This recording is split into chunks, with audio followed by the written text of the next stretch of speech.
So this season I've decided to really try to step up my game with striper fishing, especially having this new kayak. It's allowed me to fish a lot of places that I haven't been able to fish when I'm paddling because I have the motor now with this XL Minn Kota from Old Town.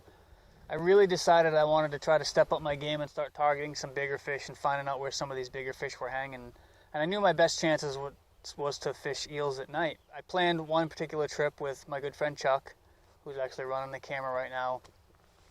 And we decided that we were going to fish one evening, start at daylight and fish into the dark. So the night before that I had fished at night with eels, and I got a 33-inch, 235-inch, and a 39-inch striper all on eels.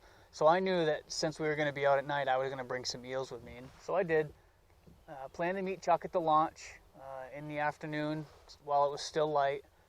And as soon as I arrived at the launch, I looked across the other side, and there was this massive ball of birds, just the biggest, densest flock of terns diving on bait I've ever seen. And I grabbed my binoculars, and sure enough, the water underneath was just boiling with fish. So I jumped in the kayak, I got it all loaded up, unloaded, and loaded with my gear as quick as I could. Flew across the bay that we were fishing to get over to where those birds were, and got over there. I made a few casts, got a few fish. But there were thunderstorms in the area. I started hearing rumblings of thunder, and then I could see lightning in the distance, and I knew that this storm was supposed to skirt right by us, but I wasn't going to take any chances, so I headed back to the launch. Finally, the storm passed. We got all our gear, Chuck's gear loaded, jumped back in the kayak. Chuck and I headed out and headed back over to where those birds were, but all the rain and the tide change had kind of washed the bait out of there, and there wasn't really a whole lot happening. But we did manage one. I managed one 28-inch fish on an eel right at dusk. Headed over into the area where I got the 235s and the 39 the night before.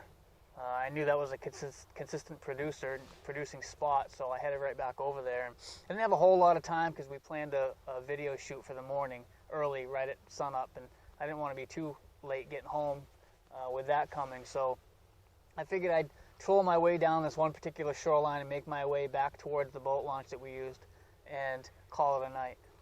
And get in the area where I got all the big fish the night before, and sure enough, I hooked a 30-inch fish right off the bat. I decided that I would swing around after taking a few photos of that fish and make one last pass and then head over to the launch and pack it in for the night. And as I'm drifting along, I could feel my eel. I had a much bigger eel on this time. I used the biggest eel I had. I could feel that eel was really getting into the bottom a lot more than the other ones had, and it was kind of distracting me. And all of a sudden, I thought I was hung up in the bottom, and I gave my rod a yank to pull it free. And when I did, I had actually set the hook on a big fish. And that fish made a run for the middle of the bay to get out away from that structure. I was fishing with my release reel or truth reel on a Travala conventional setup. There's no drag noise. I didn't have the clicker turned on, so I couldn't tell at first that fish was peeling line off my drag, which was set quite tight. Took off into the middle of the bay. I turned my headlamp on to see the line just peeling off my spool. I used my thumb to put the brakes on them just a little bit, apply a little bit more pressure. I didn't want to go to the next setting on the drag. I thought that might be a little bit too much. Got the fish turned, got him back in. When I got him back near the boat, I didn't have any idea just how big this fish was. Well, when I got him next to the kayak, he came up near the surface, and I could see that it was a rather large white flash.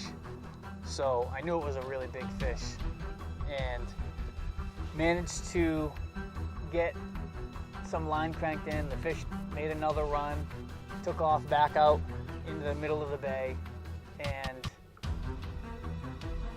we were on playing that cat and mouse game again. He'd strip line out, I'd get him back in. Well, the third time I got him back in next to my kayak, he came right up near the surface, and I could really see how big his tail was, and that was what my indicator that I had a truly trophy striped bass on here. It was probably the biggest striped bass I'd ever caught in a kayak. Fish made a total of 5 runs before I was able to get him in next to the kayak. And you know, after I saw that fish that first time, I went into panic mode. I had to keep calming myself down because I was so afraid that I was going to lose that fish.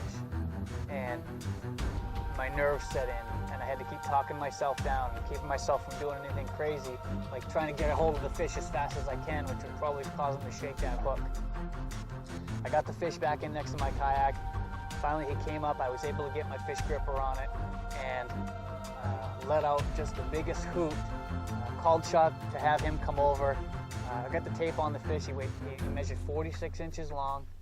He had a 25-inch girth and weighed 33.2 pounds. Biggest fish I've ever caught. Biggest fish in a kayak, biggest striped bass.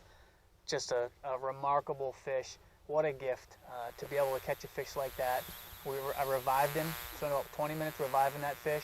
Watched that fish swim away, dorsal fin in the air, looking really healthy. Hopefully we'll do battle again some other day maybe.